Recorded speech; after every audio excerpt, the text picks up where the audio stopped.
So this is part one of installing the retractable shower doors. What I've already done, as you can see, the first thing you do, remove your door, remove the aluminum track that goes around the door, and then you have to remove the carpet.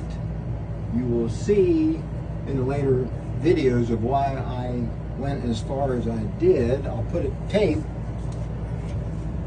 to show you, though. I went in approximately 2 inches. Well, that's after I did the cutout.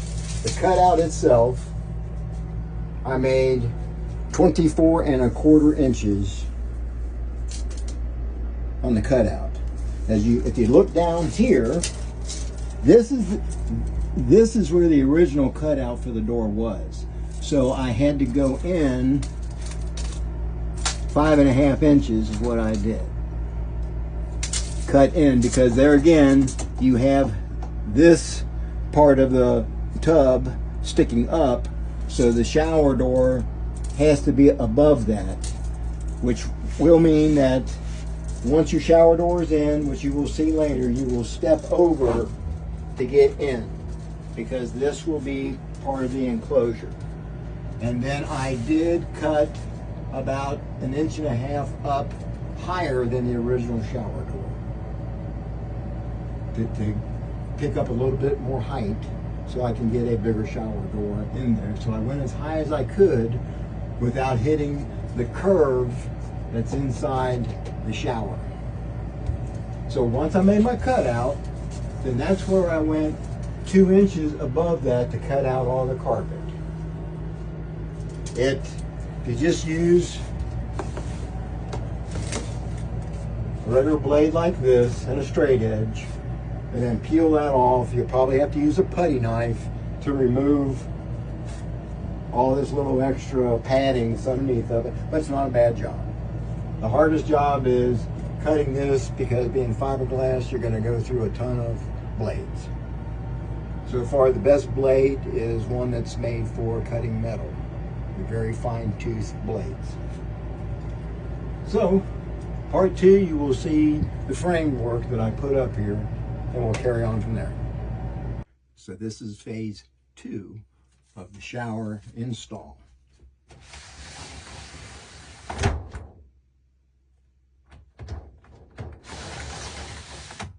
That's all. So phase 1, I cut out all the fiberglass. Now you see the completed project. What's different after the cutout, you see there's some wood. And down here, a big piece, I framed it in first. Then I chose to use 2-inch aluminum angle, 1/8 thick, and completely did a frame, screwing it into that wood frame.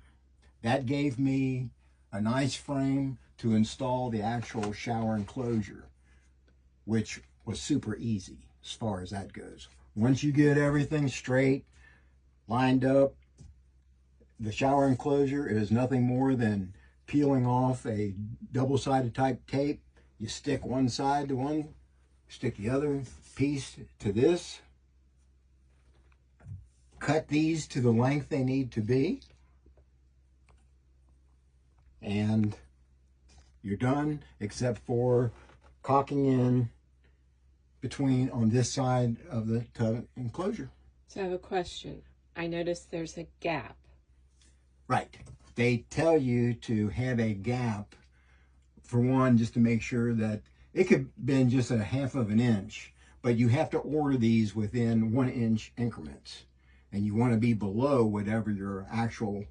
So I was at 58, so I ordered a 57 enclosure.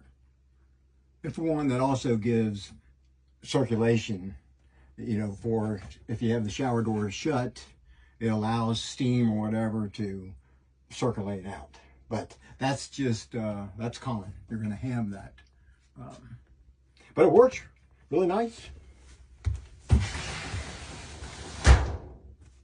And for the Casita, now you don't have that door to fool with. After reviewing the video, I noticed there were some things that you might be interested in that I didn't cover. First, I'm going to start with the wooden frame, what I used. I used a piece of the prime pine that I got from Home Depot. It's a 1x3, which is actually 3/4 of an inch by 2.5. And then I routed a rounded corner for this edge, just for looks. But then also what I didn't tell you, I rabbited, what you see in black, I removed around that edge, and that is so that it grips that carpet where I cut it out. So it squeezes it in there, and the wood itself can be flat up against. I used all stainless steel hardware because on the inside I had to screw in through the fiberglass into the wood. All stainless steel screws. The other item I told you about is when I was cutting out the fiberglass, I used a jigsaw, which I did, but then when I had to come back and make some adjustments and cut out some more, I tried using, because it was hard to reach, I was using my oscillating saw with a very fine tooth blade on it, and it actually was easier to cut and easier to get down into the areas where it was hard to manipulate the jigsaw. So keep that in mind too. Oscillating saw works actually better cutting that fiberglass. Okay, the other item, we didn't really mention what brand we used here. It's by Stoett, and it's their Nautilus shower door for RVs and home use. So I wanted to make sure. The total cost was about $500. The shower itself ran around $300 for the door, and then for the aluminum was expensive. That was probably $140 just for this aluminum angle, and then the rest was for the wood and the screws. So it cost me about $500 in materials, just to let you know.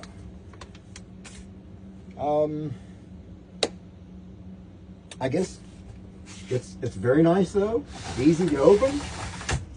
What's different about this over some of the other shower doors is that it actually has a squeegee inside, so as you're closing it, it's squeegeeing the water off of the shower curtain itself. Very nice. That was a big selling point for us. Because there are others out on the market that are a little bit cheaper, but I don't think they have that feature to them. So that's all.